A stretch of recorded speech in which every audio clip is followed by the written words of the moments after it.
RJ Rasel ভূত.com YouTube চ্যানেলে আপনাদের সবাইকে স্বাগত জানাচ্ছি। আমি রাসেল। আশা করছি আপনারা সবাই ভালো আছেন এবং ভালোর দলে আছেন। আপনারা ভালোবাসেন বলেই প্রতি বৃহস্পতিবার রাত 11:59 আমরা ফিরে আসি এই ইউটিউব চ্যানেলটিতে। আমরা চাই আপনারা প্রতিনিয়ত জেনে যান কোন ঘটনাটি আজকে আমরা শোনাবো আপনাদেরকে, আর সেই জন্যই আমাদের এই চ্যানেলটি আপনারা সাবস্ক্রাইব করুন। আমাদের ঘটনাগুলি যদি আপনাদের ভালো লাগে তাহলে অবশ্যই লাইক দিন, কমেন্ট করুন এবং শেয়ার করুন। আর সেই সাথে সব সময় আপডেট পেতে আপনারা আমাদের ইউটিউব চ্যানেলটি সাবস্ক্রাইব করুন। আশা করছি আজকের এপিসোডটি আপনাদের ভালো লাগবে।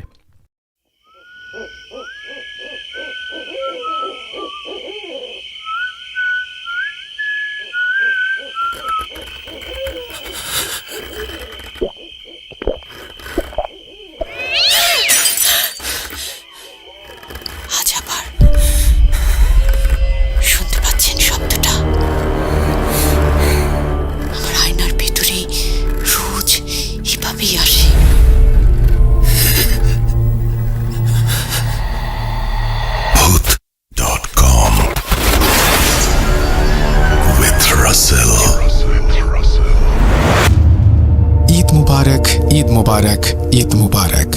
আপনাদের সবাইকে পবিত্র ঈদ উল ফিতরের শুভেচ্ছা। আরজে রাসেল ভূত.com ইউটিউব চ্যানেলে আপনাদের সবাইকে আরও একবার স্বাগত জানাচ্ছি। আশা করছি আপনজনের সাথে দারুণভাবে কাটছে ঈদের প্রতিটি মুহূর্ত, ভাগ করে নিচ্ছেন আনন্দ। সময়গুলো যেন কখনো পুরনো না হয়, সময়গুলো যেন সবসময় আপনাদের স্মৃতিতে এরকম উজ্জ্বল হয়ে থাকে আজকের দিনটির মতো। আপনারা নিশ্চয়ই সবাই ভালো আছেন, ভালোর দলে আছেন। আমিও আলহামদুলিল্লাহ ভালো আছি, ভালোর দলে আছি। পরিবারের সাথে ঈদ কাটাতে পারা, ঈদের আনন্দ ভাগ করে নিতে পারা এক বিশাল সৌভাগ্যের ব্যাপার। এবং এই দিনই আমরা হাজির হয়েছি আপনাদের কাছে ঘটনা নিয়ে। আশা করছি আমাদের ঘটনা আপনাদের ভালো লাগবে। আমরা একটা চমৎকার ঘটনা আজকে আপনাদের উপহার দিব, যেই ঘটনাটির নাম কিভাবে ছাড়া পায় শয়তান। আমাদের এই চ্যানেলটিকে আপনারা সাবস্ক্রাইব করুন এবং আমাদের যে ঘটনাগুলো আপনাদের শোনাচ্ছি সেই ঘটনাগুলো সবার কাছে পৌঁছে দিতে আমাদের স্টোরিটি সবার সাথে শেয়ার করুন। আপনাদের ফেসবুক থেকে শেয়ার করুন এবং আপনাদের বন্ধুদেরকে শুনতে বলুন, আসতে বলুন এই চ্যানেলে, যাতে করে এই চমৎকার ঘটনাটি সবাই শুনতে পান।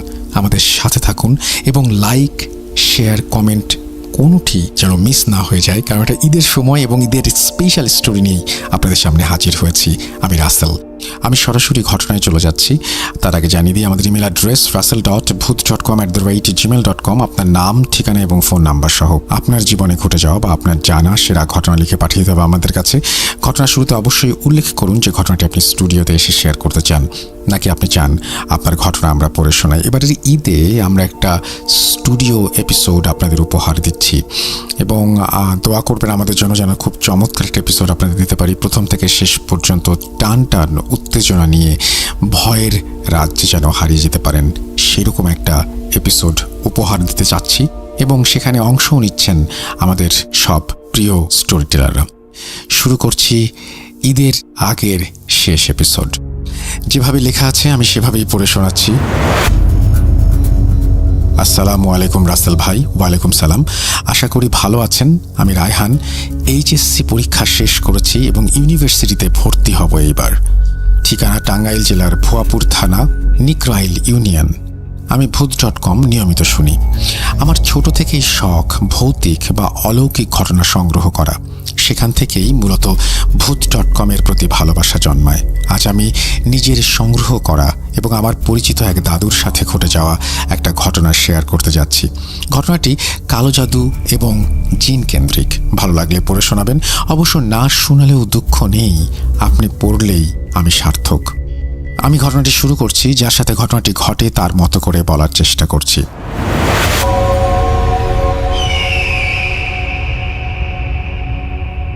ঘটনাটি ঘটে আজ থেকে প্রায় অনেক বছর আগে, যুদ্ধ পরবর্তী সময়। আমি আসগর, বয়স তখন সবে যৌবনে পদার্পণ করব।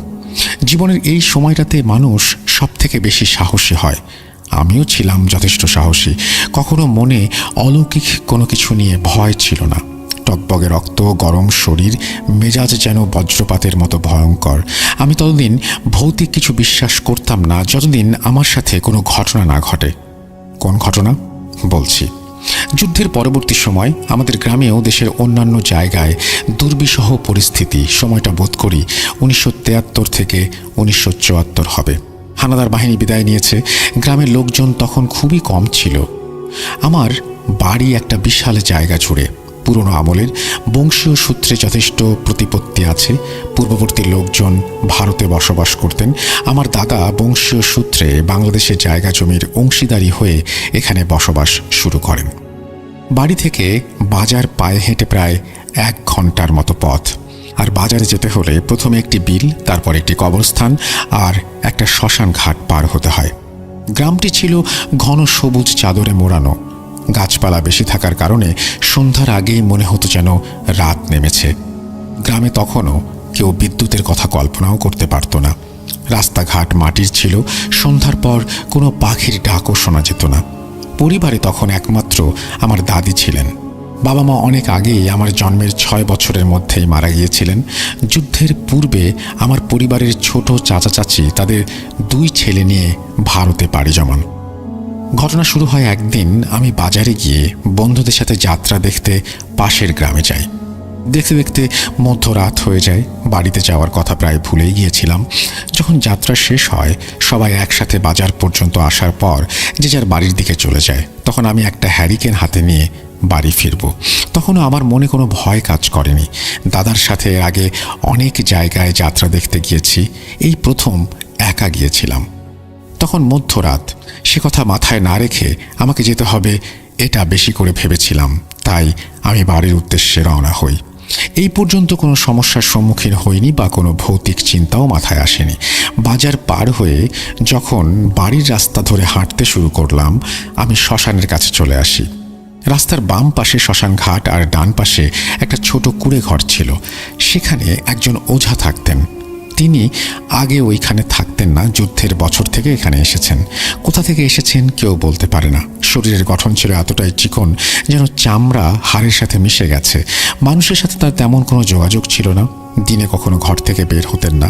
বাইরে থেকে দেখা যেত ঘরের মেঝেতে চোখ বন্ধ করে বসে আছেন। তার ঘরেও কখনো দরজা লাগাতেন না। দরজা থেকে সরাসরি শ্মশানটা দেখা যেত। উনি সেদিকেই মুখ করে থাকতেন। জীবন অতিবাহিত করার জন্য কি খেতেন কেউ জানে না।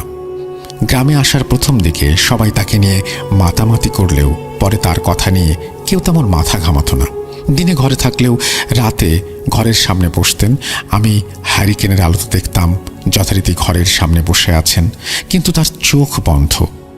আমি কখনো তার গলার স্বর শুনিনি। কিন্তু ওই দিন যখন আমি রাস্তা ধরে তার সামনে দিয়ে হাঁটছিলাম, হঠাৎ অনেক ভারী কণ্ঠে কেউ আমাকে বলল, সামনে যাস না, এখানে বসে থাক। আমি চমকে উঠেছিলাম তার কণ্ঠ শুনে। আমি জীবনে এত ভারী কণ্ঠস্বর শুনিনি। কিন্তু আমি পাত্তা না দিয়ে আর কোনো কথা না বলে হাঁটতে লাগলাম। তার কথা শোনার পর আমার সামনে যেতে ইচ্ছা করছিল না, কিন্তু আমি তারপরও গেলাম। আমি সামনে এগিয়ে শ্মশান পার হলাম। তখন রাস্তাটা ছিল সোজা বাড়ির দিকে, আর 2 পাশে জঙ্গলের মতো ঘন গাছপালা। তারপর মিনিট 2 হাঁটলাম। হঠাৎ মনে হলো আমি কিছু শব্দ শুনছি, কিন্তু সেগুলো মনে হচ্ছে খুব চাপা গলায় 3 থেকে 4 জন মানুষ একসাথে বলছে, চলে আয়, আয়, আর একটু সামনে আয়। আমি কখনো জীবনে ভয় অনুভব না করলেও ওই দিন প্রথম আমি ভয়ে কেঁপে উঠলাম। তারপর কেউ যেন পেছন থেকে আমার কানের কাছে এসে চাপা কণ্ঠে বলছে, চলে আয়, আয়, আর একটু সামনে আয়, আয়। ধীরে ধীরে আওয়াজ মিলিয়ে যাচ্ছে। আবার শুনছি, চলে আয়, আয়, আর একটু সামনে আয়। এইবার সামনে যাব নাকি পেছনে যাব বুঝতে পারলাম না। ভয় করছে। এই বুঝি সামনে কেউ ভয়ঙ্কর চেহারা নিয়ে দাঁড়িয়ে, অথবা পেছন থেকে কেউ গলা টিপে ধরবে। আমি ভয়ে ভয়ে আল্লাহ আল্লাহ করতে লাগলাম। হঠাৎ সামনে মনে হলো মানুষের মতো কেউ একজন দাঁড়িয়ে। আমি ভয়ে কেঁপে উঠলাম। আমার শির দ্বারা দিয়ে যেন ঠান্ডা স্রোত বয়ে যাচ্ছে। খেয়াল করলাম আমার হাত কাঁপছে। তবু সাহস দেখিয়ে আমি হ্যারিকেনটা একটু উঁচু করে দেখার চেষ্টা করলাম। দেখি সামনে এক বৃদ্ধ লোক দাঁড়িয়ে আছে। লম্বা 6 ফুট হবে, পরনে কোনো কাপড় নেই। আমি দেখার পর আকৃতি বিকৃত হতে শুরু করলো। চোখ স্বাভাবিক মানুষের থেকে বড় হচ্ছে এবং বাইরে বেরিয়ে আসছে। মুখের জিহ্বা অস্বাভাবিকভাবে বেরিয়ে থুতনির নিচে একদম বুক পর্যন্ত নেমে গেছে এবং সেটা নড়ছে। নাকের জায়গায় একটা গর্ত তৈরি হচ্ছে। শরীরটা কালো লোমে ভরে যাচ্ছে। আমাকে হাতের ইশারায় কাছে যেতে বলছে। আমি অনেক বেশি ভয় পেয়ে দাঁড়িয়ে রইলাম। আমি বুঝতে পারছিলাম আমি অজ্ঞান হয়ে যাব, কিন্তু ভাবছি আমি কি সকালের সূর্যের আলো দেখতে পারবো? আমি হয়তো আজ মারা যাব, কিন্তু আমার মৃত্যুটা স্বাভাবিক হবে না। সকালে মানুষ হয়তো আমার ছিন্ন ভিন্ন লাশটা দেখবে। ওই পিশাচরূপী অবয়ব আজ আমাকে হত্যা করবে। মরে যাওয়ার আগে আমি দাদা দাদিকে একবার দেখতেও পারলাম না। আমি ভয় আতঙ্কে চুপ করেছিলাম, কিন্তু আমার চোখের পানি পড়ছে। আমি দৌড়ে পালিয়ে যেতে পারছি না। আমার হাত পা যেন অবশ হয়ে গেছে। আমি শরীর নাড়াতে পারছি না। অবয়বটা চোখের পলকে ঠিক আমার মুখের কাছে এসে পড়ল।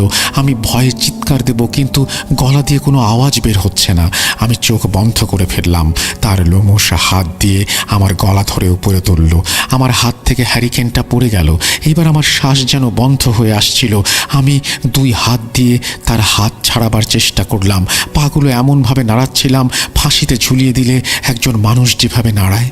আমার মনে হলো এটাই আমার জীবনের শেষ মুহূর্ত। এখন আমি মারা যাব। কিন্তু হঠাৎ আমাকে ছেড়ে দিল। আমি মাটিতে পড়ে গেলাম। পড়ে গিয়ে আমি আমার গলায় হাত দিলাম এবং কাশি হচ্ছিল। আর একটু হলে হয়তো আমি দুনিয়া ছেড়ে চলে যেতাম। আমি মাটিতে পড়ে বসে খেয়াল করলাম অবয়বটি মুহূর্তেই ছোট একটা সাপে পরিণত হয়ে সামনের দিকে চলে গেল এবং অন্ধকারে মিলিয়ে গেল। খেয়াল করলাম আমার পেছনে কেউ আছে। তাকিয়ে দেখি শ্মশান ঘাটের সেই ওঝা আমার পেছনে দাঁড়িয়ে, আমার দিকে রক্তবর্ণ রাগী দৃষ্টিতে তাকিয়ে, দাঁতের সাথে দাঁত লাগিয়ে ভ্রু কুঁচকে প্রচণ্ড রাগে মোটা কর্কশ কণ্ঠে বলতে লাগলো, শরীরে খুব তেল, মরণের শখ জাগছে না? যা নদীতে ঝাঁপ দে, আগুনে ঝাঁপ দে। কেন কেন আসলি? তোকে চিনে নিয়েছে। তোর খুব বিপদ এখন। তোকে মেরেই দম নেবে। তোর মুন্ডু ধর থেকে আলাদা করে তোর মগজ খাবে। খাবেই না কেন? যার রক্তে কলঙ্ক তার বাঁচার কথা না। হ্যারিকেনটা ফেলে আয় আমার সাথে। তিনি শ্মশানের কাছে নিজের ঘরের দিকে হাঁটতে লাগলেন। আমিও তাকে অনুসরণ করলাম এবং জিজ্ঞেস করলাম, রক্তে কলঙ্ক? আপনি কি বলতে চাচ্ছেন? আমাকে বুঝিয়ে বলুন। উনি চুপ করে আছেন। আবার জিজ্ঞেস করলাম, বলুন আমাকে। উনি কথা না বলে চুপ করে হেঁটে যাচ্ছেন। আমি আবার বললাম, দয়া করে বলুন আমাকে। কিছু না বলে আমাকে ঘরের কাছে নিয়ে ঢুকিয়ে আমার গায়ে কিছু পানি দিলেন এবং একটা লাল সুতা বেঁধে দিলেন। বললেন, এই জোনার খুব শক্তিশালী। যাদের উপর চালনা করা হয় তাদেরকে মেরে ফেলবে। যারা বাধা হবে তাদেরও বিনাশ করবে। আমি সামান্য সময়ের জন্য নিরাপদ দূরত্বে পাঠিয়ে দিয়েছি, তবে সম্পূর্ণরূপে যায়নি। আবার আসবে। তবে তুই আজ নিরাপদে সকালে বাড়ি যাবি। তোর বংশের সবচেয়ে প্রবীণ যিনি বেঁচে আছেন তাকে বলবি ও ফিরে এসেছে। আমি তার কথার কোনো অর্থ বুঝতে পারলাম না। আবার জিজ্ঞেস করার সাহসও পেলাম না। তার ভয়ানক দৃষ্টির দিকে তাকালে কিছু বলতে পারি না। আর একটু আগেই এত কিছু ঘটে গেছে যে আমি মানসিকভাবে খুব আঘাতপ্রাপ্ত। তাই চুপ করে বসে রইলাম। বসে থাকতে থাকতে ভোর হয়ে এলো। ঘরের এক কোণে চুপ করে চোখ বন্ধ করে তিনি বসে আছেন। আমি ঘরের চারিদিকে তাকিয়ে দেখলাম প্রায় 10টা মানুষের মাথার খুলি, সাথে 4টা ভেড়া আর 2টা গরুর মাথার খুলি, কিছু লাল সুতো, একটা বড় তৈলচিত্রের ছবি, যেখানে দেখা যাচ্ছে কিছু কালো কাপড় পরা মানুষ আকাশের দিকে তাকিয়ে আছে। সম্পূর্ণ আকাশ রক্তবর্ণ লাল, আর তাদের চারিদিকে অসংখ্য মাথার খুলি, অনেক ভয়ানক। আমি বেশিক্ষণ তাকিয়ে থাকতে পারলাম না ওই চিত্রের দিকে। উনি চোখ খুলে তাকিয়ে বললেন, যা। আমি কিছু না বলে বেরিয়ে এলাম। তারপর বাড়িতে চলে আসলাম। আসার পর দাদা আমাকে দেখে বললেন, তোর এই অবস্থা কেন?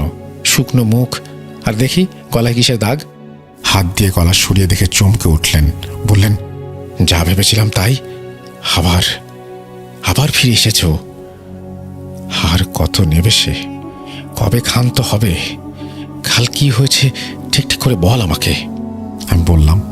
শুনে আমার হাতটা ধরে টান দিয়ে বললেন, হায়, তাড়াতাড়ি খেয়ে নে, দেরি করার সময় নেই, আমাদের এখনই যেতে হবে। আমি খাওয়া দাওয়া শেষ করলাম। আমাকে নিয়ে দাদা নিজের ঘরে গিয়ে একটা পুরনো সিন্দুক থেকে 3টা তাবিজ বের করলেন। একটা আমাকে, একটা দাদিকে, আর একটা নিজে গলায় পরে আমাকে বললেন, এই তাবিজ যেন আমরা ফিরে আসার আগে না খোলা হয়। দাদি আর দাদা সব জানে। আমি কিছু বুঝতে পারছি না কেন এসব হচ্ছে, কি হচ্ছে, কোথায় যাচ্ছি আমরা। আমি বললাম, কিছু বলো আমাকে, কি হয়েছে? এসব কি হচ্ছে? তুমি তো ভয় পাচ্ছ কেন? দাদা বললেন, রাস্তায় সব বলবেন, এখন যেন শুধু যেতে থাকি। আমি তাই করলাম। দাদা একটা ব্যাগ নিলেন, কিন্তু ওই ব্যাগে কি আছে আমি জানি না, জিজ্ঞেসও করিনি। কাল রাত থেকে এত ঘটনা ঘটে যাচ্ছে, আমি যেন কোনো স্বপ্ন দেখছি। স্বপ্ন হলেই ভালো হতো। আমরা বাড়ি থেকে বের হলাম, একটা গরুর গাড়িতে উঠলাম। দাদা চুপ করে বসে আছেন, দেখে বোঝা যাচ্ছে খুব দুশ্চিন্তায় আছেন তিনি।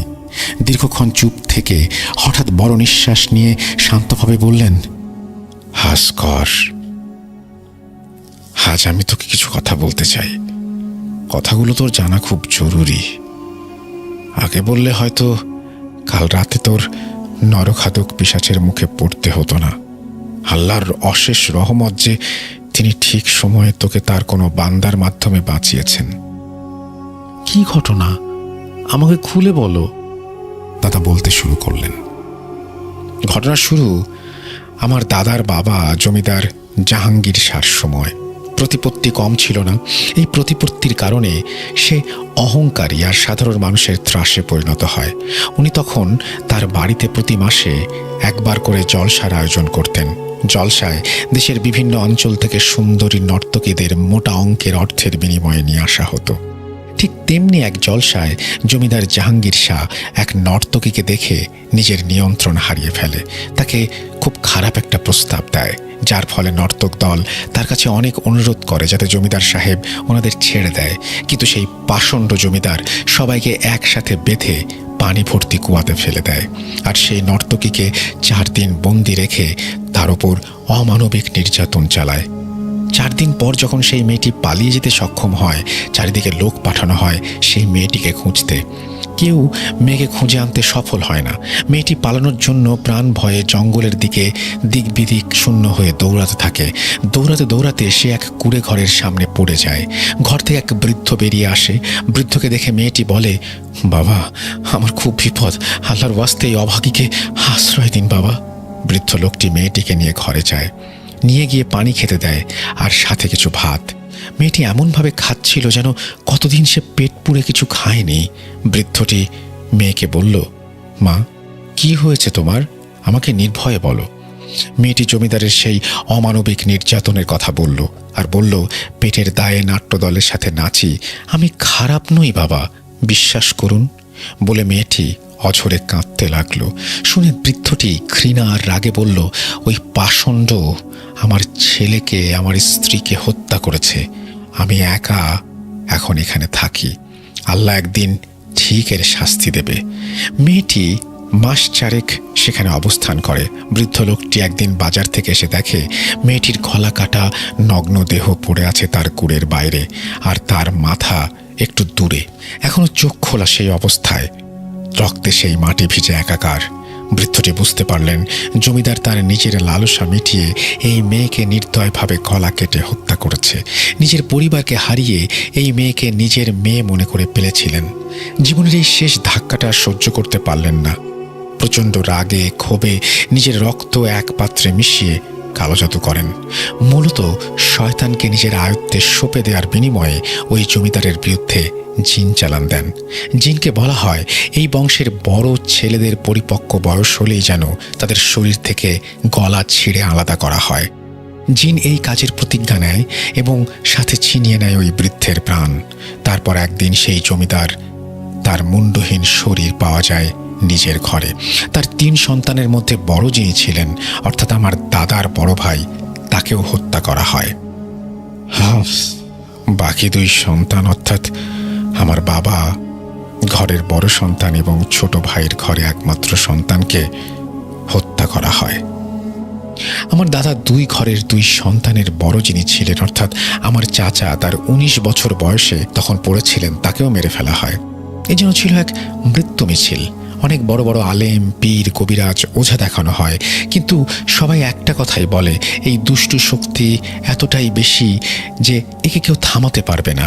দাদা সারা জীবনের জন্য মানুষ খুঁজতে থাকেন। তার বয়স যখন বার্ধক্যে পৌঁছায় তখন তিনি বাংলাদেশের সিলেটে এক হুজুরের সন্ধান পান। তারপর তিনি ছোট ছেলেকে সাথে নিয়ে আরও লোক লস্কর নিয়ে সিলেটে আসেন এবং সেই হুজুরকে সমস্ত ঘটনা বলার পর হুজুর বলেন, এর সমাধান আছে।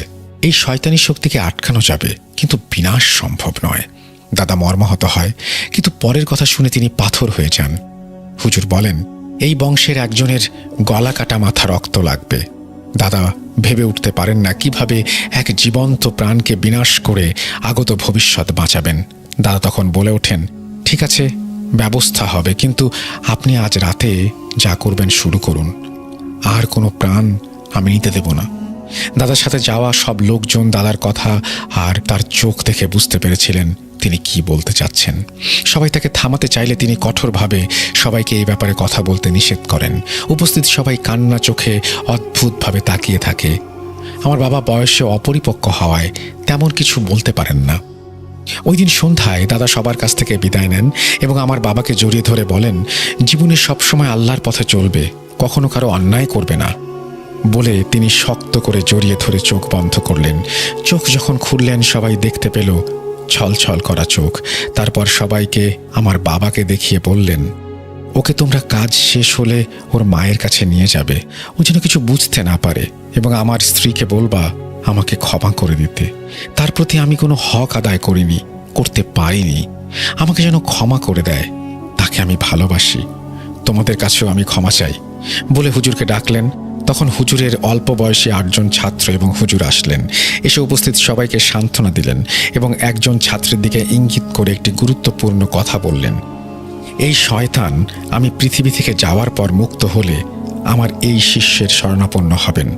আজীবন এই বংশের লোক যেন আমার এই শিষ্যের সাথে যোগাযোগ করে। বলে দাদাকে একটা ঘরে নিয়ে যাওয়া হয়।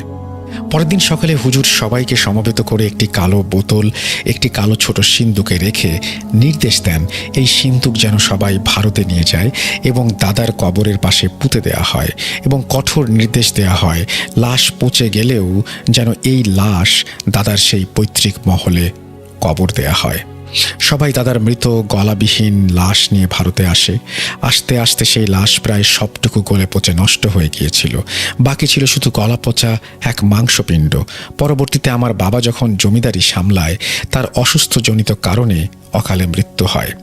তিনি পরবর্তীতে আমাদের 2 ভাইকে সম্পত্তির ভাগ দেন। বড় ভাই তখনও বিবাহ করেনি। উনি 31 বছর বয়সে মারা যান এবং ওনার সমস্ত সম্পত্তি তিনি বিভিন্ন ট্রাস্ট এবং গরিবদের দিয়ে যান। আর আমাকে যতটুকু দিয়েছিলেন সব জমি ছিল বাংলাদেশে। আমি এখানে চলে আসি। সেখানে শুধু এখন আমাদের এই সেই পুরনো জমিদার বাড়িটি আছে। তুই তো জানিস আমরা মাঝে মাঝে সেখানে যাই এবং তোর ছোট চাচা সেখানে থাকে। তোকে এই ঝামেলা মিটে গেলে প্রথমবারের মতো নিয়ে যাব। দাদার এই আত্মত্যাগ আমরা কখনো ভুলিনি, কিন্তু কিভাবে এই শয়তান আবার ফিরে এলো জানি না। দাদার এই সম্পূর্ণ ঘটনা শুনে আমি এত আশ্চর্য হলাম, কি বলবো বুঝতে পারলাম না। এই জন্য রূপকথার কোনো গল্প।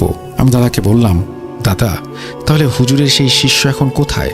আমরা কি তার কাছে যাচ্ছি? দাদা বললেন, না, উনি জীবিত নেই, কিন্তু উনি মারা যাবার আগে তার এক শিষ্যের সাথে আমাকে পরিচয় করিয়ে দিয়ে বলেছিলেন ভবিষ্যতে আমি যেন তার সাথে যোগাযোগ রাখি। উনিও কি এখন সিলেট? আমরা কি সিলেট যাচ্ছি? না, যুদ্ধের পরের বছর অনেক খুঁজে আমি তাকে নিয়ে আসি। অনেক অনুরোধ করে তাকে আমি সিরাজগঞ্জে রেখে দেই। তিনি সেখানে এক বড় মাদ্রাসায় পড়ান। আমরা সেখানেই যাচ্ছি। একটু পর আমরা নদী পার হয়ে সেখানে যাব। এই তো প্রায় নদীর ঘাটে এসে গেছি। আমি নৌকার ব্যবস্থা করে রেখেছি। যেতে রাত হলে আমরা খুব বিপদে পড়ব। শুনে আমার অন্তরাত্মা কেঁপে উঠল। এত কিছু দেখে আর শুনে আমি সত্যি খুব ভীত হয়ে গিয়েছি। দেখতে দেখতে নদী ঘাটে পৌঁছালাম। ছাউনিওয়ালা নৌকা। দেখলাম সেখানে দুজন মাঝি আগে থেকে এসে বসে আছে। আমাদের নদীর ঘাটে পৌঁছাতে পৌঁছাতে তখন দুপুর প্রায়। দাদা তাড়াতাড়ি করে নেমে নৌকায় উঠলেন, মাঝিকে বললেন যেন সূর্য ডোবার আগে আমরা পৌঁছাতে পারি। কিন্তু সেই ভাগ্য আর হলো না। এখনো হয়তো ভয় পাওয়া বাকি ছিল। হঠাৎ অন্ধকার হয়ে এলো চারপাশ। আমরা ভয়ে এবার একসাথে বসেছিলাম। দাদা মাঝিকে নির্দেশ দিলেন যেন নৌকা তাড়াতাড়ি চালানো হয়। আমি ভয়ে জড়সড় হয়ে গেলাম। হঠাৎ মনে হলো ভারী কিছু নৌকার উপরে পড়লো, কিন্তু কোথা থেকে পড়লো? আমরা তো নদীতে। আমি আর দাদা ছাউনির ভেতর থেকে বেরিয়ে এলাম। দেখি একটা বলের মতো কিছু। কাছে যেতেই যা দেখলাম দেখে আমি চিৎকার করে উঠলাম। দুজন মাঝির একজন কাছে এলো। আমরা দেখলাম সেই ওঝার মাথা নৌকাতে পড়ে আছে, যিনি কাল রাতে আমাকে সাহায্য করেছিলেন। দাদা আমাকে বললেন, ভয় পাস না, তোকে যে তাবিজ দিয়েছি ওইটা আছে তো? ওইটা থাকলে ওই শয়তান আমাদের কিছু করতে পারবে না, কিন্তু দূর থেকে ভয় দেখাবে। তারপর দাদা নিজের ব্যাগ খুললেন। সেখানে দেখলাম 4টা কোরআন শরীফ। 2টা বের করে লম্বা কাপড়ে পেঁচিয়ে দুইজন মাঝির পেটে বেঁধে দিলেন। বললেন, তোমাদের অনেক কিছু দেখানো হবে, বলা হবে, তোমরা শুধু নৌকা চালিয়ে যাও, ভয় পেও না, তোমাদের স্পর্শও করতে পারবে না। মাঝি দুজনের চোখে স্পষ্ট ভয় ফুটে উঠেছিল। তারা নৌকার 2 কোণায় গেলেন। আমরা পাটাতনে বসলাম। একটু পর শুরু হলো এক ভয়ানক খেলা। আমরা 4 জন শুনতে পেলাম, আয় আয় চলে আয়। সাথে সেই বিভৎস হাসি। আমি দাদাকে জড়িয়ে ধরলাম। দাদা, আমি আর মাঝি 2 জন জোরে জোরে সূরা কালাম পড়তে লাগলাম। হঠাৎ নৌকা অস্বাভাবিকভাবে ডানে বায়ে দুলতে লাগলো। আমরা বুঝলাম কেন হচ্ছে। যখনই আমি আর দাদা ছাউনির বাইরে আসলাম, নৌকায় যতগুলো হ্যারিকেন বা আগুনের ব্যবস্থা ছিল সব একসাথে নিভে গেল। আবছা অন্ধকারে দেখতে পেলাম নৌকার চারিদিকে 4টি অবয়ব। সেই অবয়বটি মুখ থেকে জিভ বুক পর্যন্ত ঝুলে আছে এবং সেই জিভটা সাপের জিভের মতো নড়ছে। আমাদের চোখে 4টি অবয়ব একসাথে মিশে একটি হয়ে গেল। বিকট আওয়াজে হাসতে লাগলো তারা। হঠাৎ 2জন মাঝি একসাথে চিৎকার করে বলে উঠল, আগুন আগুন বলে কোরআন শরীফ খুলে নিজের গায়ে পড়া জামা খুলে ফেলল।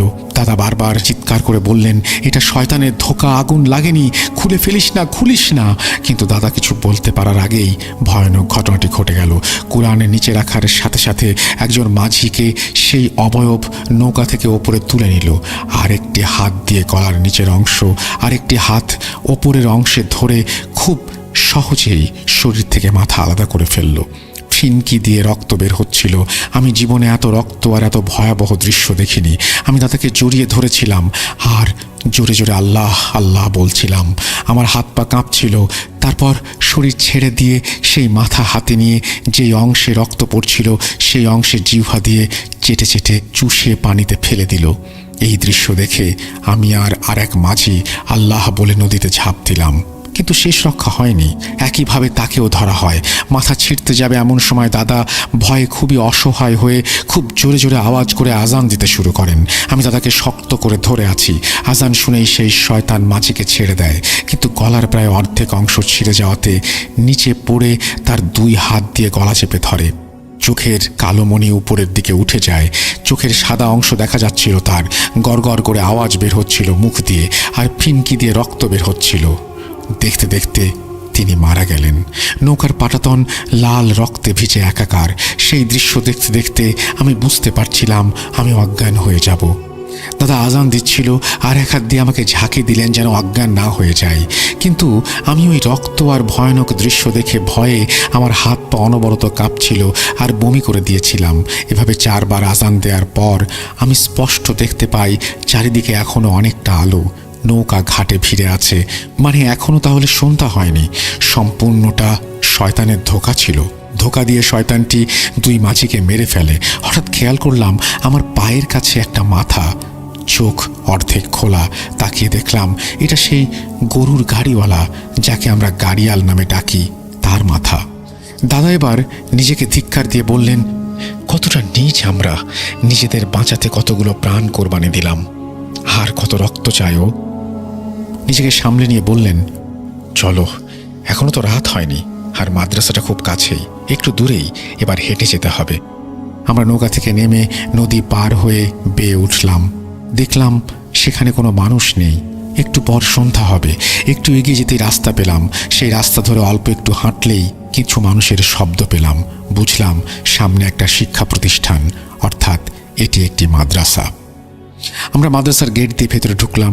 ঢুকতেই দেখি মাদ্রাসার ছোট ছোট বাচ্চারা বিকেলে খেলার সময় শেষ করে হাত মুখ ধুয়ে সন্ধ্যার নামাজের প্রস্তুতি নিচ্ছে। আমাদের দেখে সবাই এগিয়ে আসলো। একজন বলল, হুজুরকে ডেকে বলো জমিদার সাহেব এসেছেন। একজন গিয়ে হুজুরকে ডাকতে গেল। হুজুর এসে আমাদের দেখলেন। আমাদের মুখ শুকিয়ে গেছে, দুজন অনেক ঘেমে গেছি, আর আমি ভয়ে আতঙ্কে জোরে জোরে নিঃশ্বাস নিচ্ছি। হুজুরের দিকে তাকালাম। প্রায় মধ্যবয়সী এক লোক, লম্বা দাড়ি, মাথায় পাগড়ি, জুব্বা পরিহিত, অ্যারাবিয়ান হুজুরদের মতো লম্বা কাপড় মাথার সামনে, ঘোমটার মতো। একটু দূর থেকে মুখ দেখা যায় না। এসে সবাইকে বললেন, ওনাদের ধরো, আমার রুমে নিয়ে আসো। আমাদের রুমে নেওয়া হলো। ততক্ষণে সন্ধ্যা হয়ে গিয়েছে। হঠাৎ শুনতে পেলাম একজন ছাত্র গিয়ে আজান দিল। হুজুর আমাদের অজু করে নিতে বললেন আর জানালেন তিনি সবকিছু আন্দাজ করতে পেরেছিলেন। নামাজের পর তিনি বসবেন। আমরা যথারীতি সবার সাথে নামাজ আদায় করলাম। নামাজ শেষে হুজুর একটি বিশেষ কক্ষে আমাদের নিয়ে গেলেন। সেই কক্ষের চারদিকে সাজানো শত শত বই। আমাদের মেঝেতে পাটিতে বসতে বললেন। আমরা বসলাম। হুজুর গিয়ে একটি পুরনো বই নিয়ে আসলেন। এসে দাদাকে বললেন, যিনি আপনাদের পূর্বপুরুষের উপকার করেছিলেন তার শিষ্যের ছাত্র হিসেবে আমি নিজেকে ধন্য মনে করি। উনি আপনার দাদার কথায় সেই শয়তানকে বন্দি করার পর এই কিতাব লিখে গিয়েছিলেন, যাতে পরবর্তীতে কেউ সেই শয়তানকে বিনাশ করতে পারে। তখন ওই শয়তান অনেক শক্তিশালী ছিল বলে তাকে থামানোর জন্য আপনার দাদাকে আত্মত্যাগ করতে হয়, কিন্তু এখন সেই শয়তান অনেক দুর্বল। আপনি ভাববেন না আমি আজ তার বিনাশ করব ইনশাল্লাহ। কিন্তু দাদা বললেন, কিন্তু কি? আপনি সাহায্য করুন দয়া করে, আর দয়া করে বলবেন কিভাবে সেই শয়তান ছাড়া পেল। কিভাবে? শয়তানকে তো আমার দাদার কবরের পাশে পুঁতে দেওয়া হয়েছিল। হুজুর বললেন, আজ এশার নামাজের পর আমি আপনাদের জানাবো কেন ও কিভাবে মুক্তি পায় সেই শয়তান। আর ভাববেন না আজকে আটকাবো সেই শয়তানকে। তারপর হুজুর বললেন, আপনারা বিশ্রাম নিন আপাতত, বলে তিনি আমাদের একটা কক্ষে নিয়ে গেলেন। কিন্তু আমার মনে একটা খটকা লাগলো। তিনি একবারও জানতে চাইলেন না আমাদের সাথে কি হয়েছে, আমরা কতটা ভয়ানক পরিস্থিতির মুখে পড়েছিলাম। অতঃপর এশার নামাজের পর রাতে আমি দাদার সাথে হুজুর এবং সাথে চারজন হুজুর আমাদের দুইজনকে মাঝখানে রেখে গোল করে বসলেন। আমি খেয়াল করলাম অনেক সুন্দর গন্ধে পুরো ঘর ভরে উঠেছে। হুজুর বললেন, আজ আপনাকে বিশেষ কিছু কথা বলবো, কারণ আজ আমাদের শেষ দেখা। দাদু কিছু বলতে যাবেন, তখন তাকে থামিয়ে দিয়ে বলতে শুরু করলেন, প্রথমবার যখন সেই শয়তানকে বন্দি করা হয় তখন সেই হুজুর তার শিষ্যদের মধ্যে একজনকে নির্বাচন করেছিলেন। কেন কখনো ভেবেছেন? কারণ ওই দলের মধ্যে ওই একজনই একমাত্র মানুষ ছিলেন, বাকিরা তিনজন জিন জাতি। ওই একজনের শিষ্য আমি। আমাকে হুকুম করা হয় যেন পরবর্তীতে আমি আপনাদের সাহায্য করি। তারপর মুচকি হেসে যা বললেন তা শুনে আমি নিজের কানকে বিশ্বাস করতে পারছিলাম না। আমি থমকে গেলাম তার কথা শুনে। তিনি মুচকি হেসে বললেন, আমি কখনো এই মাদ্রাসার বাইরে যাইনি। কেন জানেন? আমি চাইলে আপনি যখন আমাকে যুদ্ধের পর আসতে বলেন তখন আপনার বাড়িতে যেতে পারতাম। আসলে আপনি আমাকে খুঁজে বের করেননি, আমি আপনাকে ধরা দিয়েছিলাম। আমি আপনাদের মতো সৃষ্টির সেরা জীব মানুষ নই। আমি নিজেও আল্লাহর এক সাধারণ বান্দা জিন। আমার আসল নাম আব্দুল্লাহ গাইস ইবিন মুস্তাফা। শুনে আমি ভয় পেয়ে যাই, কিন্তু দাদা চুপ করে শুনছিলেন। তারপর বললেন, এখানে উপস্থিত যে চারজনকে দেখছেন তারাও সাধারণ মানুষ নন, তারাও জিনজাতি। এই চারজন ছাড়াও আরও তিনজন আছেন উপস্থিত, কিন্তু তাদের আপনারা দেখতে পাবেন না, তারা সামনে আসবেন না। এই সাতজন প্রথমবার এই শয়তানকে বন্দি করেছিল। এখন সেই শয়তানকে আহ্বান করব আমরা। তারপর উনি আমাদের ঘরের একটা কোণে রাখা একটি ছোট বসার জায়গা দেখিয়ে বললেন, আপনারা সেখানে যান, যাই হয়ে যাক রুমের বাইরে যাবেন না, আর ভয় পাবেন না, আল্লাহ আমাদের সাথে আছেন। আমরা তাই করলাম। হঠাৎ দেখলাম পাঁচজন উঠে দাঁড়িয়ে 2 রাকাত নফল নামাজ পড়া শুরু করলো। নামাজ শেষে গোল করে বসে জিকির করা শুরু করলো। একটা সময় সবাই চুপ হয়ে গেলেন।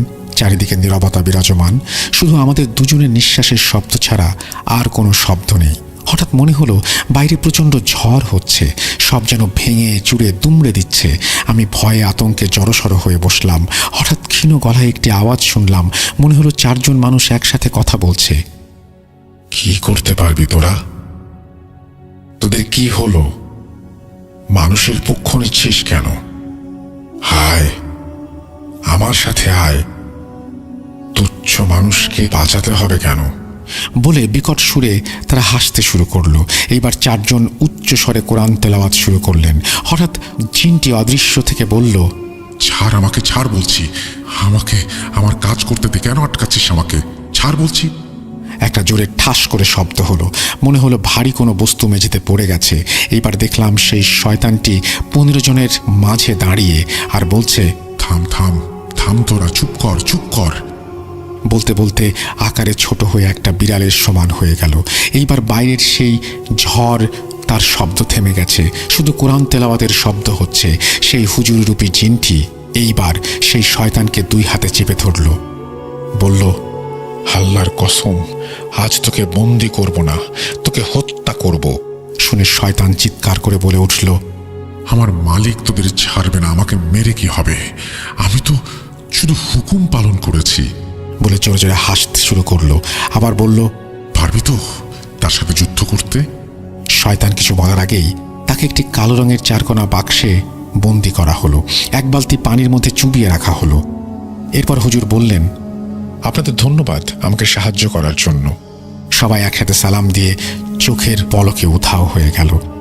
আমাদের হুজুর কাছে ডেকে নিয়ে বললেন, আর ভয় নেই, ওকে আমরা আমাদের দুনিয়ায় নিয়ে হত্যা করব, আর ভবিষ্যতে কোনো বিপদ হলে আপনি স্মরণ করার আগে চলে আসবো ইনশাল্লাহ। এবার দাদা বললেন, আমাকে দয়া করে বলবেন কিভাবে এই শয়তান ছাড়া পেল? তিনি বললেন, মানুষ সৃষ্টির সেরা জীব, তারপরেও সে চরমভাবে পথভ্রষ্ট হয়। লোভ মানুষের জীবনের অভিশাপ। আপনার ছোট সন্তান যেহেতু আগে থেকেই সবকিছু সম্পর্কে অবগত ছিল, তাই ভারতে গিয়ে অনেক খোঁজাখুঁজির পর এক শয়তান পূজারীর শরণাপন্ন হয়। তাকে দিয়ে সেই শয়তানকে মাটি থেকে তুলে মুক্ত করে দেয়। তবে তার শাস্তি তিনি পেয়েছেন। যখন সেই শয়তানকে মাটি থেকে তুলে শয়তানের পূজারীর কাছে নেওয়া হয়, সেই পূজারী ভাবে এই শয়তানকে তিনি বশ করে নেবেন। তার কোনো ধারণা ছিল না এই শয়তান কতটা শক্তিশালী হতে পারে। তাই বের হয়ে প্রথমে সে পূজারী, তারপর আপনার ছোট ছেলে এবং সাথে তার স্ত্রী সন্তানকে হত্যা করে। ভারত থেকে আপনার কাছে চিঠি পাঠানো হয়েছে, কিন্তু এখনো আপনার হাতে আসেনি। তাদের হত্যা করেই এই শয়তান এখানে চলে আসে। এবারে সে রাগে ক্ষোভে চেয়েছিল সম্পূর্ণ বংশ নির্বংশ করতে, কিন্তু আল্লাহর অশেষ রহমত আপনাদের এই তাবিজের জন্য কিছু করতে পারেনি। এই তাবিজ কোথায় পেয়েছেন আমি জানি। এই তাবিজ কখনো হারাবেন না। এই তাবিজের মধ্যে আপনার দাদার হাড়ের অংশ আছে। এইবার সকাল হবে, আমার কাজ শেষ। আপনি নিশ্চিন্তে বাকিটা জীবন কাটিয়ে দিন। আপনি বিপদে পড়লে ইনশাল্লাহ আমি আসব। আমার হুজুরের আদেশ আপনার পাশে থাকার। আমি চলে যাব এখন, আপনারা রুম থেকে বাইরে যান। আমি বাইরে এসে দাদাকে বললাম, এই তাবিজ কোথায় পেয়েছো? দাদা বলল, আমার দাদার মৃত শরীর থেকে হাড় দিয়ে বানানো হয়েছে এই তাবিজ। এই বলে আসগর দাদা তার ঘটনা শেষ করলেন। আমি যেন এতক্ষণ এই ঘটনায় হারিয়ে গিয়েছিলাম। আমি জিজ্ঞেস করেছিলাম, দাদা শয়তান যে বলছিল তার মালিককে থামানো যাবে না, এই কথার অর্থ কি? দাদা শুনে চোখ বন্ধ করলেন, কিছু বললেন না, আনমনা হয়ে গেলেন। রহস্যের গন্ধ পেলাম। আমি বললাম, দাদা কি হয়েছে বলো। দাদা অনেকক্ষণ চুপ থেকে বললেন, পাপ করলে শাস্তি পেতে হয়, কিন্তু নিরপরাধ কেন শাস্তি পাবে জানি না। ওই ঘটনার পর ভেবেছিলাম সব শেষ, আর ভয় নেই। আরও সময় অতিবাহিত হয়ে যায়, আর তখন নতুন নতুন বিয়ে হয়। বিয়ের 2 বছর যেতে না যেতেই আমার স্ত্রী অন্তঃসত্ত্বা হয়। আমাদের ঘরে আসে ফুটফুটে এক মেয়ে। একদিন রাতে স্বপ্ন দেখি কেউ একজন কালো কাপড় পরে এসে আমাকে বলছে আমার প্রতিশোধ সম্পন্ন হয়নি, অবয়বটির মুখ দেখিনি বলে বিশ্রী এক হাসি দেয়। হাসি দিয়ে বলে, কিন্তু আজ হবে। শুনে আমি ঘুম থেকে চমকে উঠি। উঠে দেখি আমার পাশে আমার স্ত্রী ঘুমিয়ে আছে, তার পাশে আমার ছোট ফুটফুটে মেয়ে, শরীর থেকে ঘাড়টি আলাদা করা। আমি চিৎকার করতে যাব, হঠাৎ দেখি সেই হুজুর জিনটি আমাকে বলল, এই প্রথম বংশে প্রথম সন্তান হিসেবে কোনো মেয়ে এসেছিল, তাই ইবলিশ নিজের ওয়াদা অনুযায়ী এই শয়তানকে নিয়ে নিজের পুরনো সেই প্রতিজ্ঞা পূরণ করেছে বলে তিনি চলে যান। আমি চিৎকার করে কাঁদতে থাকি। আমার স্ত্রীর ঘুম ভেঙে ওঠে। আমার সন্তানকে দেখে চিৎকার করে আমি অজ্ঞান হয়ে যাই। পরবর্তী জীবনে সে মানসিক ভারসাম্য হারিয়ে ফেলে। আমি তারপর আর বিয়ে করিনি। এই বলে দাদা চুপ করলেন। আমি দেখলাম তার চোখ দিয়ে পানি পড়ছে। তাকে সান্ত্বনা দেবার ভাষা আমার ছিল না। আমি তখন বুঝতে পারলাম কালো জাদু কতটা ভয়ঙ্কর। একটা প্রবাদ মনে পড়ল, পাপে ছাড়ে না কাউকে। খুব দুঃখ পেলাম ঘটনাটি শুনে। এই ছিল আমার ঘটনা। সিলেক্টেড হলে অবশ্যই জানাবেন, কৃতজ্ঞ থাকবো। আমার ফোন নাম্বার, তারপরে তিনি তার ফোন নাম্বার শেয়ার করেছেন। মোহাম্মদ রায়হান খন্দকার, ইউনিয়ন নিকরাইল, থানা ভুয়াপুর, জেলা টাঙ্গাইল, বিভাগ ঢাকা। ব্যক্তিগত সমস্যার কারণে স্টুডিওতে এসে শেয়ার করা সম্ভব না। ঘটনাটি সিলেক্টেড হলে অবশ্যই আমাকে আগে থেকে জানাবেন। পরিবারের সবাই মিলে একসাথে ওই দিন লাইভ এপিসোড শুনবো। এই বলে তিনি তার ঘটনা শেষ করেছেন। থ্যাংক ইউ ভেরি মাচ আপনার ঘটনার জন্য। আশা করছি এই ঘটনাটি আপনাদেরও ভালো লেগেছে। যদি ভালো লাগে অবশ্যই আমাদের জানাবেন। সবাই ভালো থাকবেন, ভালোর দলে থাকবেন। আজকের মতো বিদায় নিচ্ছি। আল্লাহ হাফিজ। ঈদ মুবারক।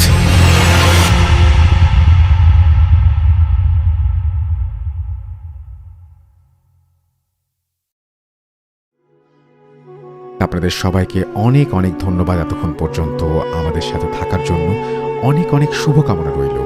সবসময় এই ইউটিউব চ্যানেলটি সম্পর্কে আপডেট পেতে আমাদের ইউটিউব চ্যানেলটিকে সাবস্ক্রাইব করুন। আশা করছি আমরা একসাথে অনেকটা পথ হাঁটব। আজকের মতো এখানে বিদায় নিচ্ছি। সবাই ভালো থাকুন, সুস্থ থাকুন। মোস্ট ইম্পর্টেন্টলি ভূত.com-এর সাথে থাকুন। আল্লাহ হাফেজ।